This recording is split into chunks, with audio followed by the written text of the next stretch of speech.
এখানে তো পলি ভাইরাল হতে আসে না, এখানে পলি মুভি করতে এসেছে। হ্যাঁ, নতুন একটি মুভি শুটিং হচ্ছে। তেজা, রিদম ভাইয়ের ডিরেক্টর এবং প্রডিউসার হচ্ছে শিমুল ভাই। খুব সুন্দর একটি মুভি এখানে শুটিং হচ্ছে। আজকে গান দিয়ে শুরু হলো। আমার যাত্রা আজকে থেকেই শুরু হয়েছে। আশা করি ভালো কিছু আসছে অডিয়েন্সের জন্য। আচ্ছা, যতটুকু শুনলাম যে এটা একটু ডিফারেন্স ক্যাটাগরির, হ্যাঁ, তো এটার সম্বন্ধে ছোট্ট করে যদি একটু বলতেন।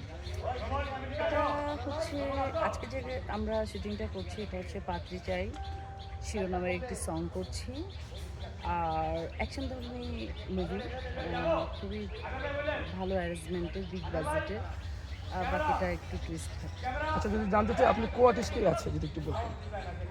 আমি সবে ইন করেছি, আমার কো আর্টিস্ট রাসেল, আরও অন্যান্য নতুন নতুন কলা কৌশলীরা আছেন, সিনিয়র আরও রাখবে। ওরা সবে শুরু করেছে, আস্তে আস্তে সব কিছুই সবাই জানতে পারবে। এত মানুষ থেকে রাসেল ভাইকে চয়েস কেন করলেন? এখন ট্রেন্ডিংয়ে রাসেল মিয়া, সো এর জন্য তার সাথে অভিনয় করি। আরেকটা বিষয় আমি জানতাম যে আপনি কি রাসেল মিয়াকে মান্না বলে ডাকেন, আসলে বিষয়টা কি? না, আমি বলেছি যে ওর অভিনয়ের মধ্যে মান্নাকে অনুসরণ করে, ওটাই আমি বলেছি। আচ্ছা, আরেকটা বিষয় জানতে চাচ্ছি, আজকে একটু ব্যতিক্রম লুকে আপনাকে ধরা দিল যে অনেক তো কাজ করেছেন, এই কাজটা আপনার কাছে কতটুকু আশাবাদী দর্শকের হৃদয় ছুঁয়ে যাবে? যেহেতু এই গানে আমি একজন পাত্রী, তো পাত্রীরা নিশ্চয়ই ওয়েস্টার্ন ড্রেস পরে না কিংবা মডার্ন ড্রেস পরে না।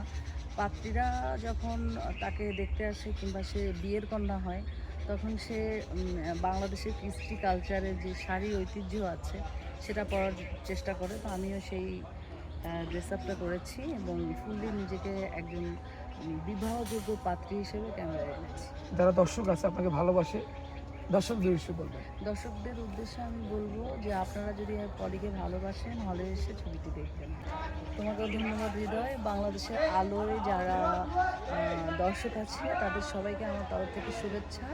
সবাই বাংলাদেশের আলোতে থাকবেন আর পলির সাথে থাকবেন। Thank you so much.